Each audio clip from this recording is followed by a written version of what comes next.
54,754 years. That is the total years of life lost due to police violence in the United States in 2016, according to this article appearing in the Journal of Epidemiology and Community Health.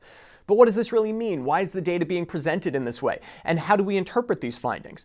Let's start with the basics. When an individual dies, we could count that simply as a death, but this poses a problem for policymakers. If we only focus on raw counts of deaths, we find ourselves directing our resources to the oldest individuals since, well, they die more often. Years of life lost addresses this issue by comparing an individual's age at death to their predicted lifespan. Yes, this leads to weird moral quandaries like, is it better to save 20 years of one person's life or 10 years of two people's lives?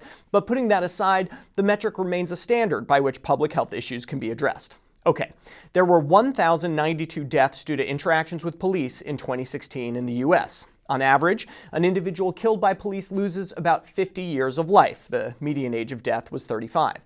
We can break down that impact farther. It won't surprise anyone to hear that there were substantial differences by race on multiple metrics. Black people make up 12.5% of the US population, but made up 25.6% of the police fatalities. Black people were younger too, meaning they accounted for an even greater percentage of years of life lost. The discrepancy by race gets a bit wider if we look simply at people of color compared to white people. In 2016, the majority of years of life lost occurred among people of color, despite white individuals making up 61.5% of the population. But what does 55,000 life years mean? Let's give some context here. That number is similar to the years of life lost from maternal deaths and substantially greater than the years of life lost due to unintentional firearm injuries. But in the big picture, it's nothing. If I add suicide and cancer to the graph, police violence doesn't even register. So why focus on this metric? I think the idea here is to use the language of public health to generate interest in the issue. It allows us to make arguments like, well, if you really care about maternal mortality, then you should also care about police violence.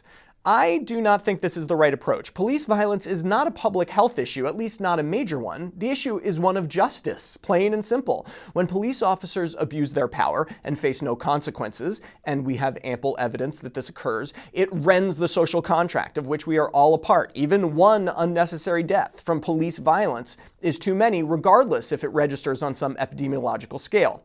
Justice should be blind and not beholden to wonky statistics, but to a much simpler metric: what is right and what is wrong.